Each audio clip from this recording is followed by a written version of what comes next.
એવું સમજીએ કે 300 સ્ક્વેર ફીટનો ફ્લેટ આજે એક ડિલેપિટેટેડ બિલ્ડિંગમાં છે અને એ 300 સ્ક્વેર ફીટનો ફ્લેટ ઇન્ટુ લેટ્સ સે 10 ફ્લેટ છે, તો એવા જે 10 ઓનર્સ છે એ લોકોને ફ્રીમાં જે હાઉસિંગ મળવાનું હોય રીડેવલપમેન્ટના કારણે, તો એની ઉપર દરેક ફ્લેટ ઉપર 7% સ્ટેમ્પ ડ્યુટી અત્યાર સુધીમાં એની આકારણી થતી હતી.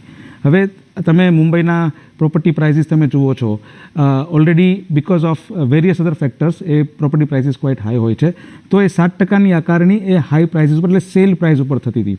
અને સેલ પ્રાઇસ જે એ જ પ્રોજેક્ટમાં જે સેલ માટે જે ફ્લેટ બનતો હોય એની રિટેલ વેલ્યુ પકડીને એની ઉપર આકારણી થતી હતી. હવે એ સીધું ઘટીને ₹100 થઈ ગઈ છે. એટલે એનાથી ખાસો મોટો ફાયદો દરેક રીડેવલપમેન્ટ સોસાયટીમાં થશે કે જ્યાં ઓનર્સ છે, જે લોકો ફ્લેટના માલિક છે અને સોસાયટીના મેમ્બર્સ છે, એ લોકોને સીધો ફાયદો એ થઈ રહ્યો છે. ઓવરઓલ પ્રોજેક્ટ કોસ્ટમાં ઘણી બધી એવું હું કહીશ કે ગિરાવટ એટલે કે ઘટાડો જોવા મળશે આપણને. અને એના લીધે સોસાયટીને જે કોર્પસ મળવાનું હોય, સોસાયટીને જે બાકી બધી સુવિધાઓ એમ્યુનિટીઝ તરીકે મળવાની હોય, એમાં ઘણું બધું સરસ મજાનું ઇન્વેસ્ટમેન્ટ કદાચ આપણે કરી શકશું. એટલે ઓવરઓલ આ જે સરકારનું પગલું જે છે એ આપણે હોલિસ્ટિક લાઇફસ્ટાઇલ સુધી લઈ જવામાં આપણને હેલ્પ કરશે એવું મને લાગી રહ્યું છે.